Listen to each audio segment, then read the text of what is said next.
how they can better push AI, again, with a very long-term approach and in a sustainable way for their people. Starting from Christina. Okay, this is a speed round.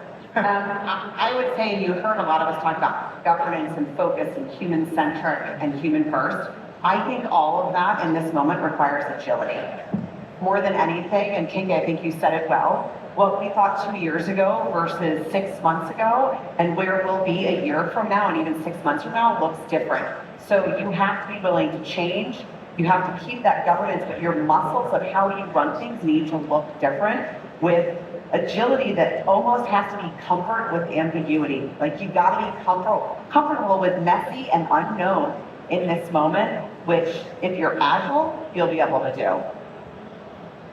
Yeah, so assuming you have all the great governance and controls, including costs, which we didn't mention, and that's an important one to make sure you've got a good line of sight on. You know, I like the concept of sometimes you let 1,000 flowers bloom. You never know where a good idea is going to come from if you think that you're only going to ideate top down, right? Think about that bottoms up and think about where those good ideas might come from. And not all of them will be good ideas, but you'll learn a lot from all of them.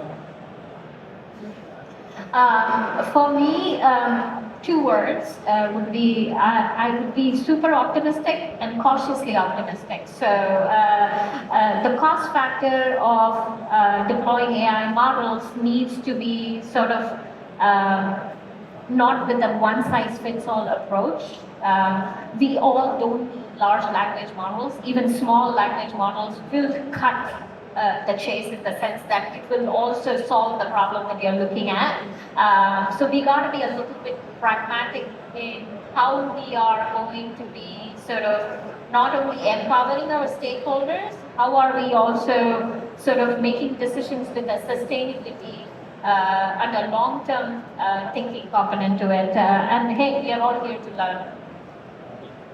I think for me, I would say solving the AI problem requires AI and data itself. So solve the data problem.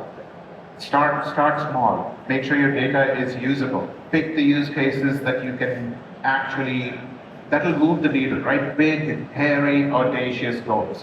Take the ones that will actually move the needle, make sure the data is ready for that, and then success will happen. I'll take just 10 seconds to tell you one real life example. We talked about international data and doing good with AI.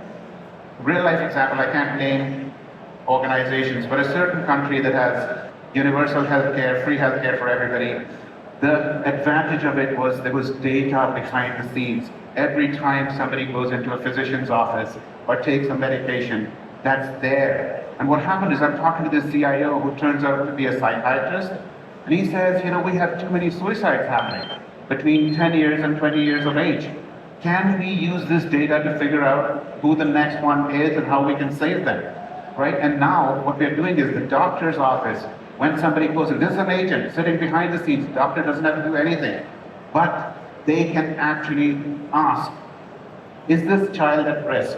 And what should I do, right? And it'll tell them that the chances are very high that they're gonna harm somebody or themselves. So these are the things, if you get the hairy, audacious goals in front and the data is there, we can make miracles happen. So great advice on the stage and some really inspiring things to look forward to in the future. If I had a piece of advice, it would be admit that you're not ready. And we're not ready, you're not ready, no one's ready, because we're all trying to see around the corner to see what's next.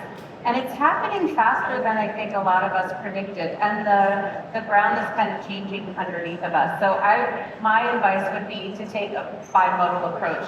We've got all of these really practical use cases sitting right in front of you. It's a way for your teams to build skills. It's a way for your staff to start to integrate with AI, and you will get gain, right? You will get productivity gain. But on the other side, start with a blank sheet of paper. If you haven't mapped out your business model where you really understand how your business works, map it out, and then figure out if there's another business model that is AI from the start that you could explore. And so I think we need to be a little looking in 2 directions, what's right in front of you and way out in the future.